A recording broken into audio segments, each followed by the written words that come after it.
मैं हूं रहमान अजहर और अपना पसंदीदा शो देखने के लिए हमारा चैनल सब्सक्राइब करें और मजीद मालूमात के लिए बेल आइकॉन पर क्लिक करें।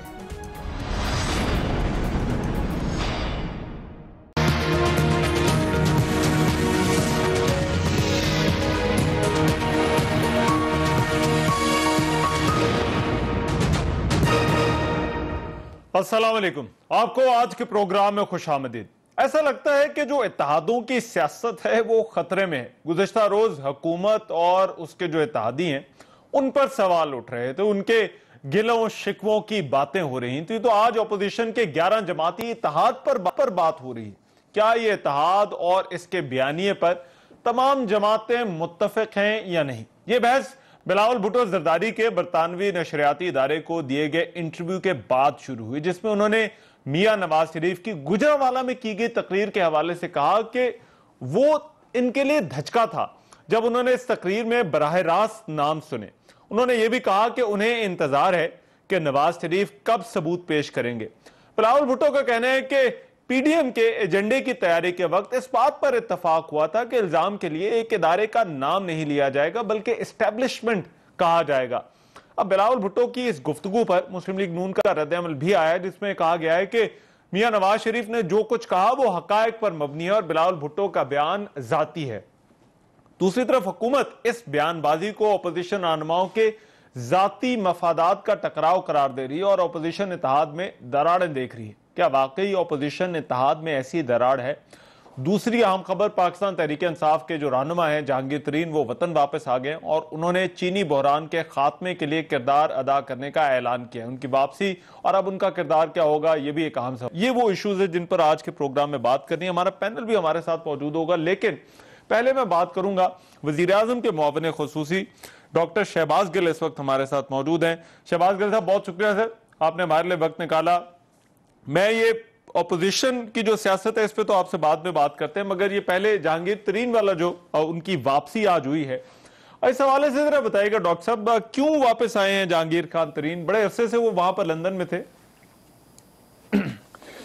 जी बिस्मिल्लाह रहमान रहीम, आपका बहुत शुक्रिया। जैसा कि जहांगीर तरीन साहब ने आज भी स्टेटमेंट दिया है, पहले भी उन्होंने स्टेटमेंट इशू किया था कि शायद उनकी तबीयत ठीक नहीं थी और वो अपने इलाज के लिए गए थे, और आपके सामने वो जैसे उनकी तबीयत बेहतर हुई है वो वापस भी तशरीफ ले आए हैं। मजीद उनकी जो तबीयत है उसके बारे में आपको डेफिनेटली उनसे कंसल्ट करना पड़ेगा, पूछना पड़ेगा। हमारी सबकी दुआ है, हमारे पार्टी के भी वो सीनियर मेंबर हैं कि अल्लाह उनको जल्द सेहतियाब करे, और उन्होंने पहले भी फाइट किया, एक बड़ी सीरियस बीमारी से सबको पता है।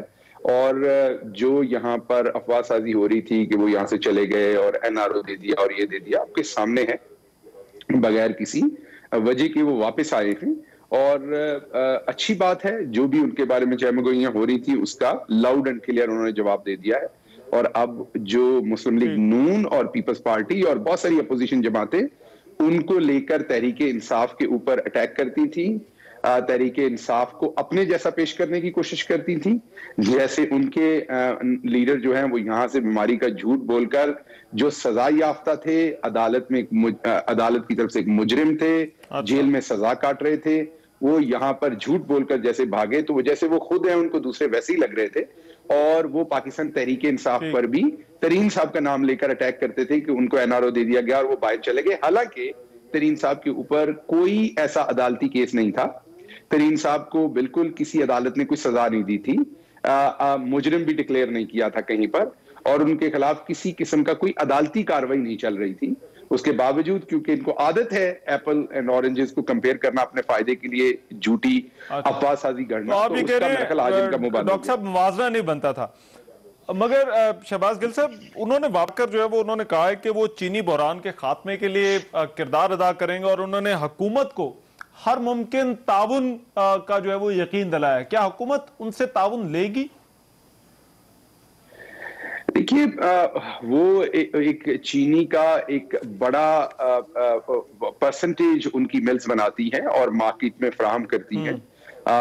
तो उनकी जो मदद है, हर पाकिस्तानी की मुल्क के अंदर किसी भी बहरान में कोई भी पाकिस्तानी मदद करना चाहे तो वो तो ऑलवेज वेलकम होता है। तरीन साहब तो फिर भी तहरीक इंसाफ के जैसे मैंने आपको कहा कि उनकी बहुत खिदमात हैं तहरीक इंसाफ के लिए, वो बहुत ही सीनियर मेंबर और लीडर है तहरीक इंसाफ में।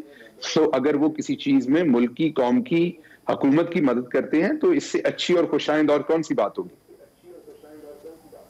अच्छा, मगर वो उन पर जो इल्जामात हैं, जिस हवाले से आपको मालूम होगा शुगर कमीशन रिपोर्ट आई थी, क्या उन्हें इल्जामात को क्लियर कराना होगा, फिर वो हुकूमत को ताउन दे सकते हैं, या उससे पहले भी जो है वो आप समझते हैं कि अगर वो कोई सजेशन देना चाहें, कोई एडवाइस देना चाहें, कोई ताउन करना चाहें तो हुकूमत तो उसे कबूल कर सकती है?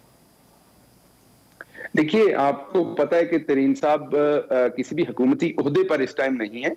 वो, मैंने जैसे आपकी खिदमत में अर्ज किया कि वो हमारी पार्टी का बिल्कुल एक सीनियर लीडर है। वो कोई भी अगर सजेशन भेजना चाहें, देना चाहें इस टाइम, वो बिल्कुल देंगे। आने वाले वक्त में जैसे आपने कहा कि शुगर पर उन पर इल्जाम, तो वो अभी इल्जाम साबित नहीं हुए। जब उनकी तहकीक हो जाएगी, अगर हो सकता है कि उन इल्जाम में कुछ भी सच ना हो सकता है कुछ सच हो, तो वो उस टाइम जवाब दिया जा सकता। अभी अगर के ऊपर तो मैं जवाब नहीं दे सकता, लेकिन ये एक खुशाइंद बात है कि उनकी सेहत ठीक हुई है।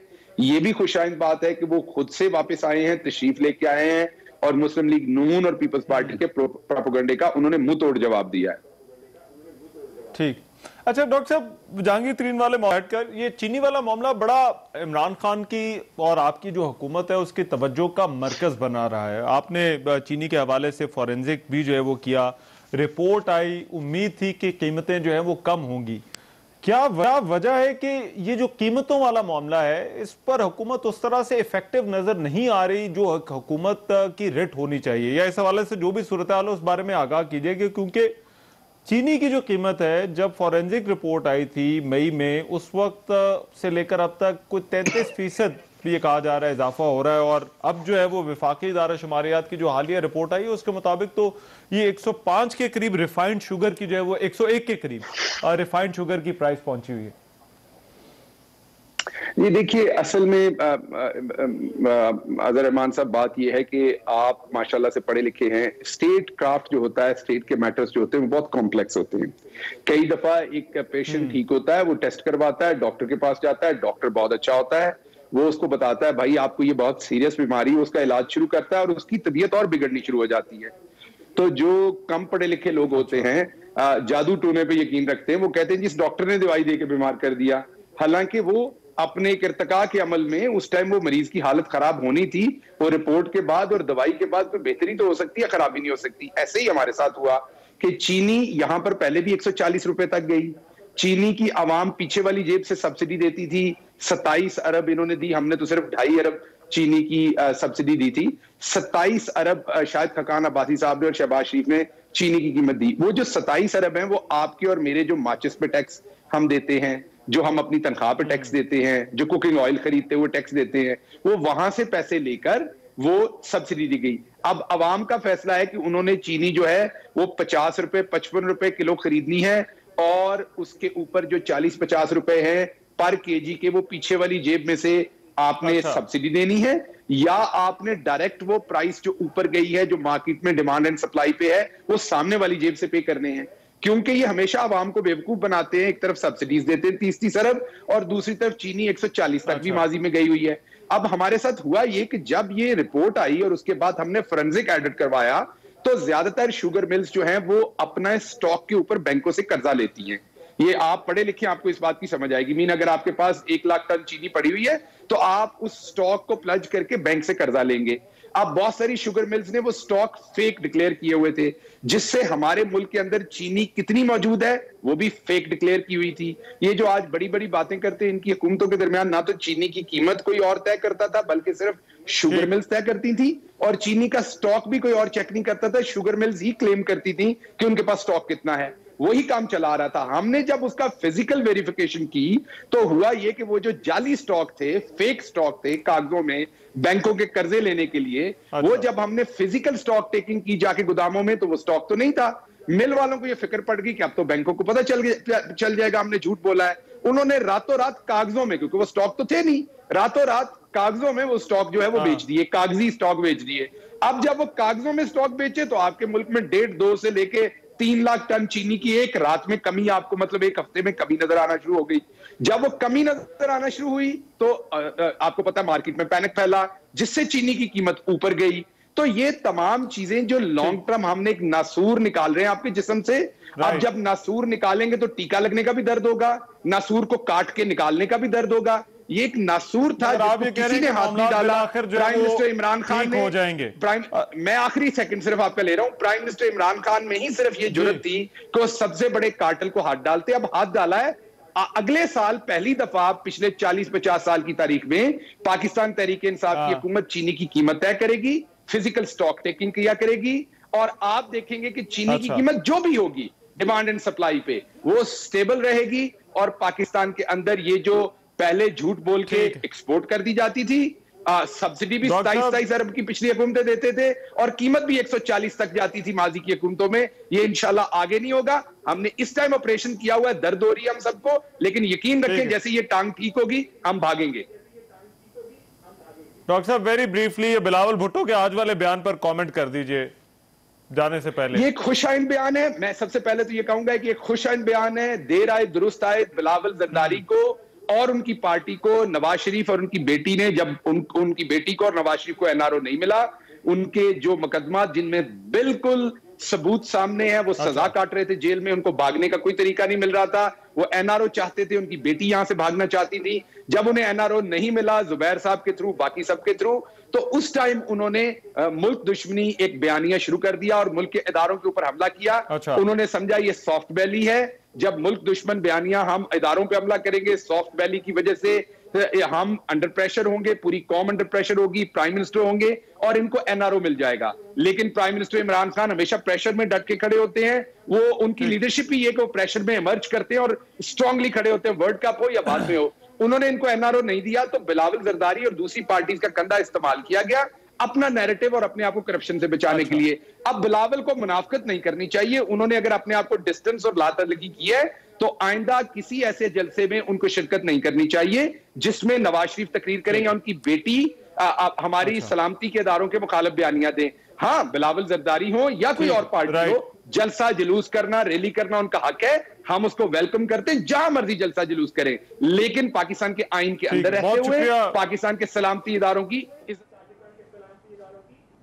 ठीक है, right, thank you so much. Doctor Shahbaz Gill साहब हमारे साथ मौजूद है। एक ब्रेक ले रहा हूं, मैं उसके बाद वापस आता हूं।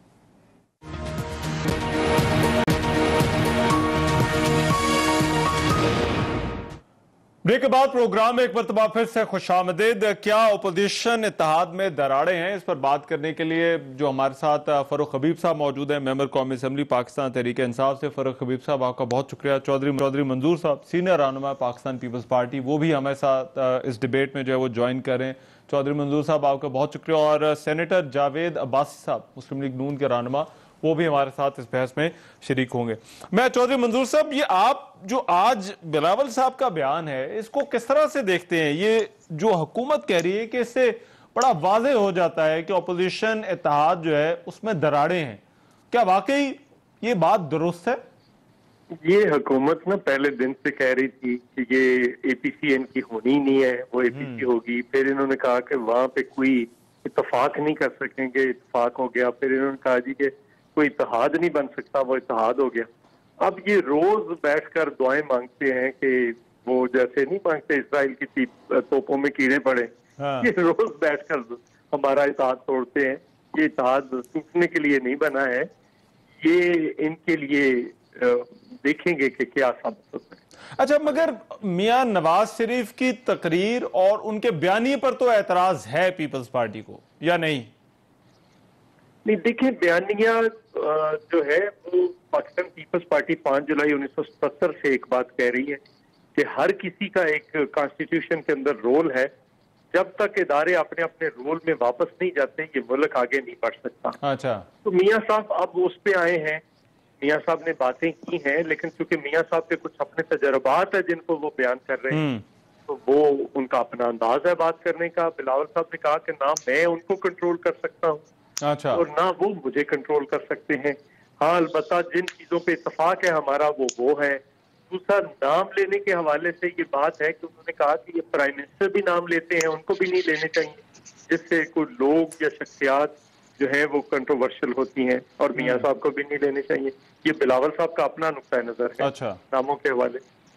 राइट। तो फरूक हबीब साहब, सर तुसी खामखा खुश हो रहे हो सर? देखिए बात यह है रहमान कि सबसे पहले तो आप देखें कि कराची जलसा में नवाज शरीफ साहब को तकरीर करने नहीं दी गई गुजरांवाला जलसा के बाद, ठीक है। और उसका ये आगाज था जो आज बिलावल साहब ने बात की है, और उन्होंने बड़े खुले अंदाज से, वाशगाफ अंदाज से, दो टोक अंदाज से ये वाजे कर दिया है कि पीपल्स पार्टी मियां नवाज शरीफ को अपना कंधा फराहम नहीं करेगी अपना गुस्सा उतारने के लिए, इदारों के सरबराहान का नाम लेने नहीं देगी पीपल्स पार्टी, उनको अपना कंधा फराहम करने को तैयार नहीं है। तो इसके पीछे जो है वो कोई, मैं समझता हूं कोई दो राय और रह ही नहीं जाती, कोई गुंजाइश रह जाती है किसी बात की। पीडीएम का तो धड़न तख्ता हो गया ना इसी बयान के बाद ही।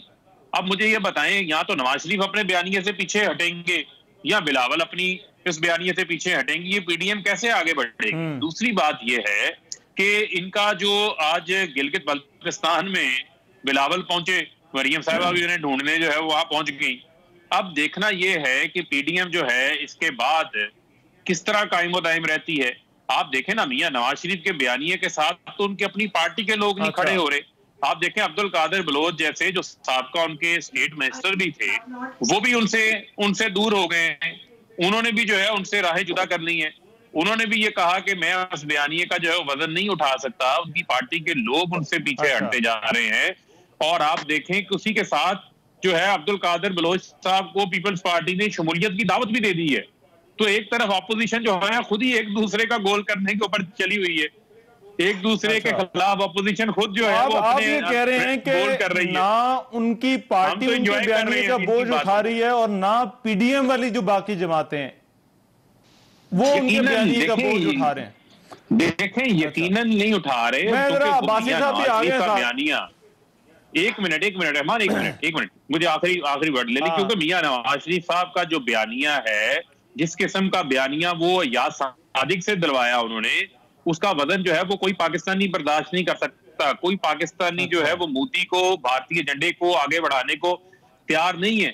यही वजह है कि एक एक करके तमाम लोग जो है उनसे पीछे हटते जा रहे हैं।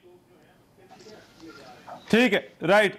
अब्बासी साहब, क्या वाकई बहुत वजनी बयानिया है मियां नवाज शरीफ का कि ना अपनी जमात बोझ उठा पा रही है और ना जो बाकी जमातें हैं जो उस अलायंस के अंदर हैं पीडीएम में, वो इसका बोझ उठा पा रहे हैं? बिस्मिल्लाहिर्रहमानिर्रहीम। बहुत शुक्रिया रहमान साहब। फरूक हबीब साहब की खुशी में देख के मुझे आज बड़ा अच्छा लगा कि शुक्र है कि उन्होंने आज बड़े दिनों बाद उनके चेहरे पे कोई मुस्कुराहट मैंने देखी है। अच्छा। और उनके शायद ये ख्याल हो गया है कि ये आज बिलावल साहब के बयान से कोई पीडीएम का इत्तेहाद शायद खतरे में पड़ गया है या कोई ऐसी। हम तो आपको भी हंसता देखना चाहते हैं। बड़ी आपकी मेहरबानी। ये हमारी सियासी जमातें हैं, सियासी जमातों की अपनी ये पीडीएम के प्लेटफॉर्म पे हम बहुत सारी चीजों पे हमारी एग्रीमेंट है और हर बयान को मुख्तलिफ लीडर्स हैं वो अपनी मर्जी की उसको मानी पहना सकते हैं। बिलावल भट्टो साहब ने जो बात कही है वो बात उन्होंने कही है, उन्होंने कहा है कि ये हमारे लिए सरप्राइज, उन्होंने जरूर कहा है, लेकिन उन्होंने ये नहीं कहा कि वो बात ठीक नहीं है। वो तो मियां साहब का अपने एक बयान है, उन्होंने अपना उनके पास इसके रीजन है, उन्होंने पूरी उनकी पार्टी उनके साथ खड़ी है जो उन्होंने कहा है। बाकी बिलावल साहब एक सियासी लीडर हैं, उनका अपना जाहिर है वहाँ एक सियासी माहौल है, वो बहुत सारी चीजों पे हमारा एग्रीमेंट जरूर है, बहुत सारी शायद एक आध बात पे ओपिनियन में हो सकता है कि मुशावरत में उन्होंने कहा कि कुछ ऐसे अल्फाज के ऊपर मुशावरत होती है। हमने कहा था कि एस्टेब्लिशमेंट का नाम लिया जाए और ये नाम जरा वर्ल्ड ले लिया गया। बात तो वही है जो मेरा ख्याल है वो कह रहे थे। तो इनको कहें कि आप मेहरबानी करके हमारी तरफ ना देखें। ये पीडीएम इसलिए इत्तेहाद बनाया कि आज पाकिस्तान के लोग मुश्किलात में, आज पाकिस्तान के लोग बहुत तकलीफ में, आज महंगाई बहुत ज्यादा है, आज गुर्बत बड़ी बढ़ रही है, आज लोगों के लिए 2 वक्त की रोटी जो है खाना मुश्किल हो गया है, आज दवाइयों की कीमतें कहाँ पहुंच गई हैं, ये चीनी और आटे के ऊपर जो डाके डाले गए हैं आज लोग उनका हिसाब पूछ रहे हैं। आप मेहरबानी करके जो आपके इशू थे, जो आपने लोगों से वादे किए थे कि हम घर बना के देंगे, हम नौकरियां देंगे, दुनिया से पैसा लूटा हुआ हम वापस लाकर लोगों की झोली में डालेंगे, वो लोग पूछ रहे हैं कि वो वादे आपने जो किए थे वो मदीना की रियासत कायम करने वाला, मेहरबानी करके उसका जवाब दे। और वो ये जवाब 2 सालों में नहीं ले सके, इसलिए आज इन्हें जवाब दे। मगर मैं अब्बासी साहब, मैं जरा ये चौधरी मंजूर साहब से ये वैसे पूछना बनता है। मैं चौधरी मंजूर साहब, जो बिलावल ने आज इंटरव्यू जो दिया है, बिलावल भुट्टो साहब ने, ऐसा लगता है कि अगर इख्तलाफ नहीं तो कुछ एतराजात या पीपल्स पार्टी अनकंफर्टेबल जरूर है जो तकारीर हो रही हैं। जिस तरह से उन्होंने कहा कि नाम लेने के हवाले से जो है वो फैसला नहीं हुआ था, ये कहा जाना था कि एस्टेब्लिशमेंट है, फिर उन्होंने कहा कि जो तकरीर आई वो भी उनके लिए धचका था। तो ऐसा लगता है क्या वाकई पीपल्स पार्टी अनकंफर्टेबल है मियां नवाज शरीफ की इन तकारीर से?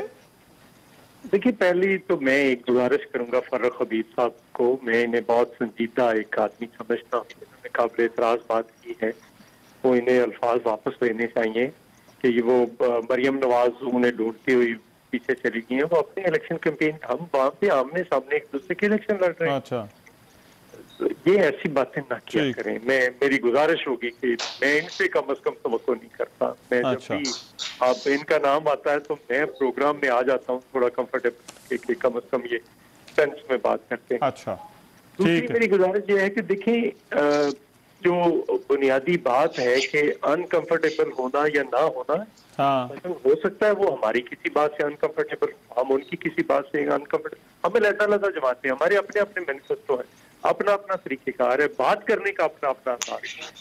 तो ये इसमें कोई ऐसी बात नहीं है जिसको कोई ये बगलें बजा रहे हैं, ये बस बगलें बजाते रहेंगे और कुछ देर बाद ये बगलें झांकना शुरू हो जाएंगे। मसला ये कि चौधरी साहब, आपको ऑप्टिक्स की अहमियत का अंदाजा है। सर, आप बड़े पुराने सियासतदान हैं, इंतखाबी इताल से हटकर सियासत जरूर चल सकती है, लेकिन जब मरियम भी वहां पर गिलगित बल्तिस्तान में हूँ, बिलावल भी वहां पर मौजूद हूँ, एक इंटरव्यू में इस तरह से जो है वो ये बयान करना, तकरीर पर सवाल उठाना, उस बयानिए से जो है वो फासला इख्तियार करना, सर ये ऑप्टिक्स तो पीडीएम के लिए, इत्तेहाद के लिए तो सर कोई अच्छे नहीं है। इस बात से तो एग्री करते हैं आप? नहीं, उसमें देखिए फिर वही बात है ना, उन्होंने उसी इंटरव्यू में बहुत सारी बातों की वजाहत कर दी। उन्होंने कहा उसी इंटरव्यू में कि ये पीडीएम हमने बनाया है, हम इसके साथ खड़े हैं, ये पीडीएम ने मियां नवाज शरीफ का हक है कि वो अपना ये बयानिया रखें, मेरा आजादी पॉइंट ऑफ व्यू ये है। तो ये इसमें कोई ऐसी चीज नहीं है, और उनके तजर्बात हैं, मियां नवाज शरीफ को अपने तजर्बात बयान कर रहे हैं। हाँ, तो वो क्योंकि हमने जब भी बात की है, हमने धांधली पे बात की है, तो हमने लोगों के साथ बात की है, तो अब भी हम ये कहते हैं कि देखिए, पहली तो बात ये एस्टेब्लिशमेंट एक ज्यादा कॉम्प्रिहेंसिव लफ्ज है। क्या इसमें धांधली में इलेक्शन कमीशन ब्लवर्स नहीं है, उसको क्लीन चिट दी जा सकती है? क्या अदलिया के साबिक चीफ जस्टिस साहब या उनका जो रोल था उसको क्लीन चिट दी जा सकती है? क्या सिविल ब्यूरोक्रेसी को क्लीन चिट दी जा सकती है? नहीं, मगर मेरा ख्याल है जो चौधरी साहब जो एतराज आया था ना, वो ये था कि वो बातें नहीं की गई, इस बात पर इत्तफाक हुआ था, ये तो उन्होंने अपने इंटरव्यू में कहा। अच्छा, मुझे एक ब्रेक के बाद जरा आने दे, मैं ये अब्बासी साहब से और फर्रुख हबीब साहब से पूछूंगा इसी हवाले से कि क्या वाकई ये दराड़े हैं या फिर ये मामूल की सियासत है। इस ब्रेक के बाद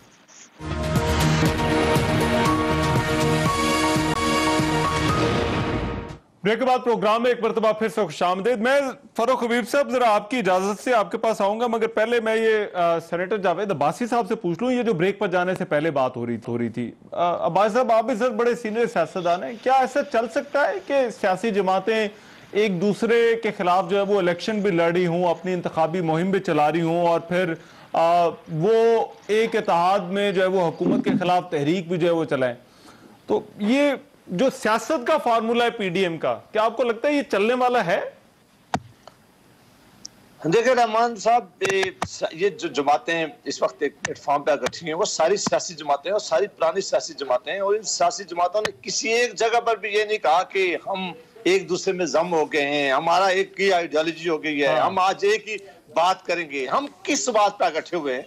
वो बात ये थी कि इस हुकूमत के जो इलेक्शन थे वो इलेक्शन रिग्ड थे हमारा ख्याल के मुताबिक, जो उसके नतीजे में हुकूमत बनी है वो हुकूमत डिलीवर नहीं कर सकी है। पाकिस्तान इस वक्त क्राइसिस में है, पाकिस्तान के जो सारी पाकिस्तान को एक बंद गली की तरफ लेके गए हैं, गवर्नेंस के बड़े सीरियस इशू हैं, इकानमी बड़ी खराब हो रही है, इन्वेस्टमेंट पाकिस्तान के अंदर आ नहीं रही है, पाकिस्तान के लोग बहुत ज्यादा परेशान हैं। इस वक्त जैसा माहौल में पाकिस्तान के लोगों को अकेला नहीं छोड़ सकते, उसके लिए एक प्लेटफॉर्म जमा हुआ है। अच्छा। तो सियासी जदोजहद हमेशा हर वक्त में सियासी जमातें मिलकर करती रही हैं, लेकिन इसका ये अगर मतलब लिया जाए कि नहीं हम आज से बाद हम एक दूसरे के खिलाफ सियासी कैंपेन नहीं करेंगे, एक दूसरे के खिलाफ इलेक्शन नहीं लड़ेंगे, कल का जो इलेक्शन आएगा वो हम एक दूसरे के खिलाफ नहीं लड़ेंगे, ऐसा बिल्कुल नहीं है। आज वो इस वजह से कि सर आगे बलदियाती इलेक्शन भी तो आने हैं ना, वो बिल्कुल आगे बलदियाती इलेक्शन भी आपने बड़ी अच्छी निशानदेही की है।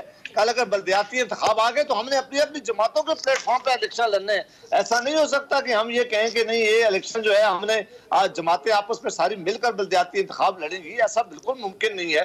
आज कोई बाई इलेक्शन आ जाता है, कोई जनरल इलेक्शन आ जाता है, बाई इलेक्शन में बात दफा ऐसा होता है कि जिसकी सीट होती है उसको सीट छोड़ देता है। कल जनरल इलेक्शन आएंगे बट अपनी सियासत चलेगी, मगर इत्तेहाद में जो है वो इकट्ठे हैं, इकट्ठे इसलिए हैं कि हम चाह रहे हैं कि पाकिस्तान के बड़ी बड़ी जमातें हैं और जो पाकिस्तान के कहते हैं बड़ी बड़ी जमातें हैं, सियासत का अंदाज और हो सकता है, मगर हुकूमत के खिलाफ पीडीएम में सब इकट्ठे ही रहेंगे। नहीं देखें, बात यह है कि पीडीएम में इकट्ठे रहें या ना रहें, जो अहम चीज है कि आज बिलावल साहब ने अपने इंटरव्यू के अंदर मियां नवाज शरीफ साहब से जिन अदालतों के सरबराहान के ऊपर उन्होंने इल्जामात लगाए उसका सबूत भी मांगा है। हाँ। खाली बात उन्होंने उनको धचका नहीं लगा, खाली उन्होंने उनका ये नहीं कहा कि पीडीएम के एजेंडे से हटके नुकात से हटके बात की, बल्कि सबूत भी मांग लिया है। तो ये कोई मैं समझता हूं कि छोटी बात नहीं है। अब जो है वो पीडीएम के अंदर पीएमएलएन ने अगर रहना है तो उन्होंने पीपल्स पार्टी को, बिलावल साहब को सबूत भी फराहम करने हैं और वो सबूत अवाम के सामने भी रखने हैं। दूसरी बात यह है कि कब तक जो है वो याद सादिक जैसे जो बयानात दिलवाए जा रहे हैं और उनके ऊपर फिर लीडरशिप उनको अप्रिशिएट कर रही है, बजिद हो गई है कि आप पाकिस्तान की दिन की रोशनी की फतह को मुतनाज़े बना दिया आपने पकड़ के।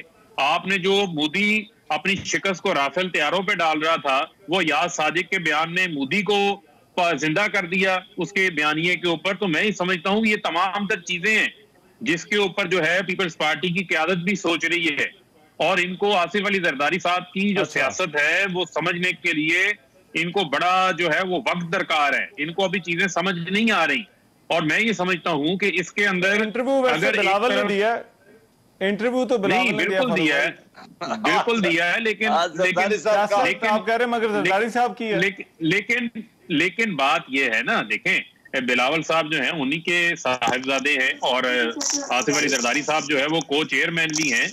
तो मैं ये समझता हूं कि वो ऐसा नहीं होगा कोई मुशावरत से हटके वो बात करते होंगे, और मैं समझता हूं कि इसके अंदर अच्छी बात है, ये खुशाइंद बात है कि बिलावल साहब ने ये बात की है इदारों के हवाले से। इदारों को जो है वो हमें इस तरीके से मुलव्वस नहीं करना।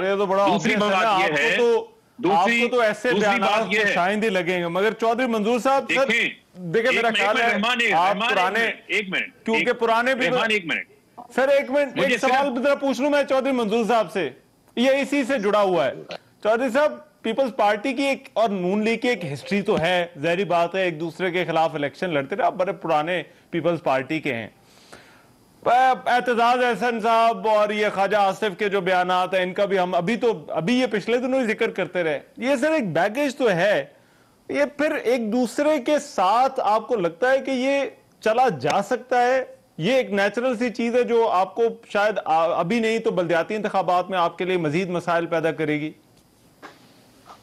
देखिए ये मुश्किल टाइम उससे ज्यादा मुश्किल नहीं है। जब एआरडी बनी, जब चार्ट ऑफ डेमोक्रेसी हुआ था, एआरडी के वक्त तो हमारी जमात के लोग मुस्लिम लीग नून का मियां नवाज शरीफ का नाम सुनने के लिए तैयार नहीं। अच्छा। तो एतजाज साहब जो है उन्होंने जब मोहतरमा बेनजीर भुट्टो को कहा कि मेरे पास मोहतरमा कुलसूम नवाज साहब आई हैं, कुलसूम आई हैं, तो उन्होंने कहा कि कुलसूम नवाज, उन्होंने कहा यस, उन्होंने कहा कि मियां नवाज शरीफ की बीवी, उन्होंने कहा जी। तो ये कोई बात मानने के लिए तैयार नहीं था, और सारे हमारे लोगों से जिससे मोहतरमा शहीद ने बात की वो कह रहे थे कि जो एतजाज को नहीं होना चाहिए, लेकिन बीबी ने कहा था कि उन्होंने एक मुश्किल वक्त में, इस वक्त तो उन पर बहुत मुश्किल टाइम है, हमारी तरफ हाथ बढ़ाया, हमें हाथ उनका झटका नहीं चाहिए। और फिर ये बीबी का ही हौसला था ना कि आसिफ जरदारी साहब उनके डाले हुए जेल में पड़े थे, तो हम एआरडी में साथ आके खड़े हो गए थे, उनकी रिहाई के लिए मौजूद थे। तो ये पीपल्स पार्टी का बड़ा खुला दिल है, पीपल्स पार्टी हमेशा खुले दिल के साथ आगे बढ़ती है, लेकिन ये जो बातें कर रहे हैं इसका कोई वजूद नहीं है। आसफ जरदारी साहब या क्या करेंगे क्या कहेंगे, उनकी मर्जी के साथ ये पीडीएम बना है, उनको उनकी राय शामिल है, उनका अपना एक्सपीरियंस है, उनके तजर्बात से हम सारे फायदा उठाते रहते हैं। और पीपल्स पार्टी रहेगी पीडीएम में? जी बिल्कुल। ऐसी इंटरव्यू में बहुत वाज़ेह तौर पर कह दिया बिलावल भुट्टो साहब कि ये बिल्कुल हमने बना आप इसकी पीडीएम जब बनी है ऐसी चीज, उसका होस्ट कौन था? पाकिस्तान पीपल्स पार्टी। पाकिस्तान पीपल्स पार्टी ने कहा कि आज हम नहीं उठेंगे जब तक कोई तो फिर इसके अंदर से कुछ चीज न बना। तो फिर हुकूमत की नजरें जो है वो क्यों हैं पीपल्स पार्टी के जो है वो एग्जिट के ऊपर? मैं जरा ये फरूख हबीब साहब से पूछूंगा इस ब्रेक के बाद। जहांगीर तरीन साहब, जिनके हवाले से चौधरी साहब आप और ये जावेद अब्बासी साहब की पार्टी ये कहती थी कि उनको एनआरओ दिया गया, वो अब वापस आ गए, जरा उस पर भी आपके मैं कमेंट्स चाहूंगा इस ब्रेक के बाद।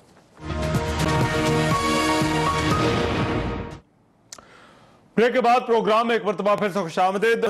फरूख हबीब साहब, क्यों पाकिस्तान तहरीक इंसाफ और हुकूमत जो है वो इस बात पर नजर जमाए बैठी है कि ये जो जमातें हैं, जो पीडीएम का इत्तेहाद है, इसने कायम नहीं रहना और शायद इसी चीज का जो है वो फिर फायदा होगा हुकूमत को, और ये जो तहरीक जो चलाना चाह रहे हैं वो तहरीक कामयाब नहीं होगी? देखें, बात ये है कि हुकूमत जो है पहले दिन से ही जो है वो बड़ी पुरएतमाद है, कॉन्फिडेंस के अंदर है कि इन जमातों का जो इकट्ठा होने का मतलब ये है 11 जमातें हैं, 11 एजेंडे। किसी को बलोचिस्तान आजाद करवाना है, किसी को अफगानिस्तान से बॉर्डर खत्म करवाना है, किसी को उर्दू अच्छी नहीं लगती, किसी को जो है वो पाकिस्तान के इदारों के सरबराहान जो है वो अच्छे नहीं लगते। तो ये एक मैं समझता हूँ कि इस किस्म का बयानिया बना हुआ है, जिस बयानिए की मैं समझता हूँ पाकिस्तान की अवाम में गुंजाइश थी। बुनियादी वजह क्या थी इकट्ठे होने की? वजह थी एहतसाब से बचना। किसी को मनी लॉन्ड्रिंग का मसला है, किसी को पापड़ वाले का, किसी को जाली अकाउंट्स का, किसी को जो है वो टीटी केस का मसाइल है। उन तमाम इश्यूज की वजह से ये इकट्ठे हो गए। फैटफ के अंदर जो है वो 34 नुकात का इन्होंने एनआरओ जो है वो मांगा। फारूक एच नाइक ने वो डॉक्यूमेंट ड्राफ्ट किया जिसमें जो है वो चेयरमैन की नैब की मुद्दत 3 साल कर दी जाए, 4 साल से 5 साल के बाद सजा याफ्ता शख्स इलेक्शन लड़ने के लिए अहल हो जाए। 1 अरब से नीचे के केसेस नहीं हो सकते, 1999 से पिछले केसेस नहीं खोले जाएंगे। ये एक एनआरओ मांगा गया, ब्लैकमेल करने की कोशिश की गई, वो एनआरओ नहीं मिला। मगर आप ये कह रहे हैं इकट्ठे रहे, अलग अलग हो, इससे फर्क नहीं पड़ेगा आपको कोई फर्क? देखें मैं ये समझता हूं कि ये खुद ऑपोजिशन खुद एक दूसरे की बड़ी ऑपोजिशन बनी हुई है इस टाइम पे, जिस किस्म के मामलात इनके सामने आ रहे हैं ना। आप देखें कि हाफिज हुसैन आप ये कह रहे हैं एक दूसरे के लिए खुद ही काफी हैं। अच्छा, खुद ही काफी है। टाइम कम है, जरा मुझे देना, मैं वो ये अब्बासी साहब, आप लोगों को बड़ा एतराज था, जहांगीर तरीन को कहते थे एनआरओ दे दिया, अब वो वापस आ गए हैं। वैसे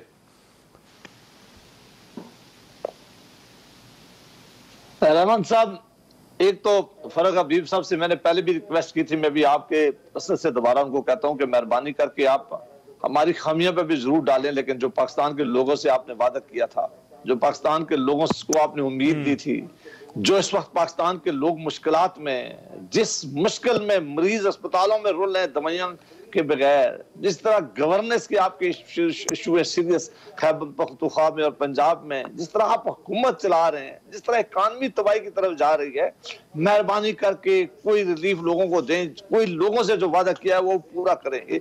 ये अवाम को जिस मुश्किलात में, जिस मुश्किलात में आपने डाला हुआ है, इसमें कोई बेहतरी लाने के लिए भी कोई प्रोग्राम दे। सिर्फ गाली देने से आज 4-5 सालों से हो गए, आप 2 सालों से लोगों को गाली देने पे लगे हुए हैं। ये गाली देने से काम नहीं चलेगा। आप लोग आपसे पूछेंगे कि आप हुकूमत में आए थे तो आपने क्या किया है। जहांगीर तरीन वाला मामला जो जनाब, ये हमारा नहीं, ये हुकूमत ने एक कमीशन बनाया था, कमीशन की रिपोर्ट आई है। रिपोर्ट में इन्होंने कहा कि ये लोगों ने काम किया और उसके बाद वो चले गए थे।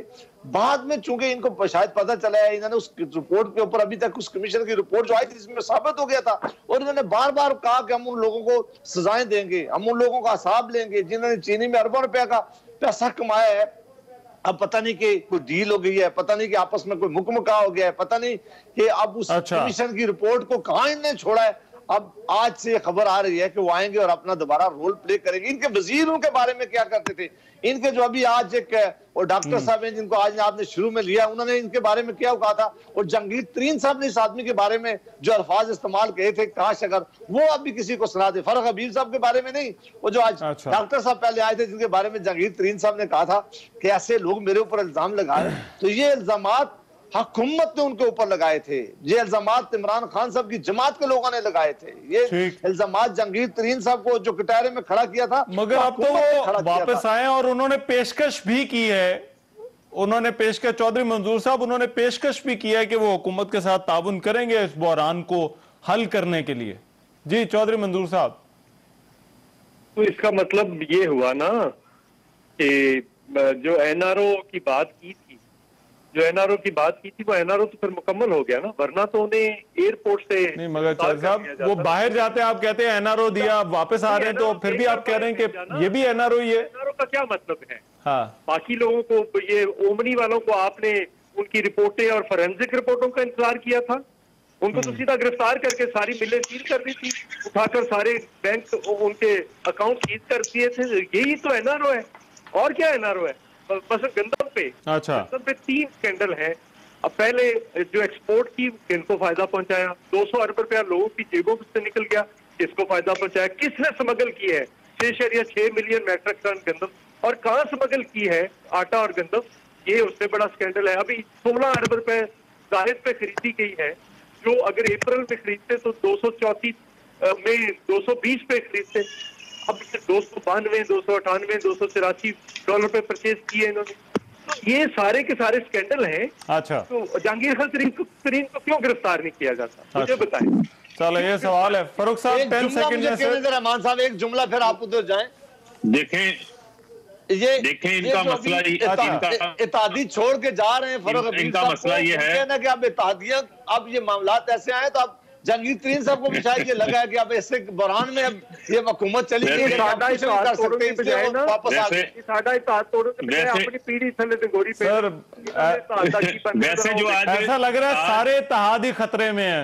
आज जो बिलावल ने बयान दे दिया है ना, आज जो बिलावल ने बयान दे दिया है, वो मुस्लिम लीग नून वालों को मार भी रहे हैं और रोने भी नहीं दे रहे हैं। बहुत अच्छा बयान दिया उन्होंने। अच्छा, वो ऐसा बयान है कि मारा भी है, रोने भी नहीं दे रहे। चले, बहुत शुक्रिया फरूख हबीब साहब। सेनेटर जावेद अब्बासी साहब, चौधरी मंजूर, आज के प्रोग्राम से इतने, इजाजत दीजिए, अल्लाह ने के बाद।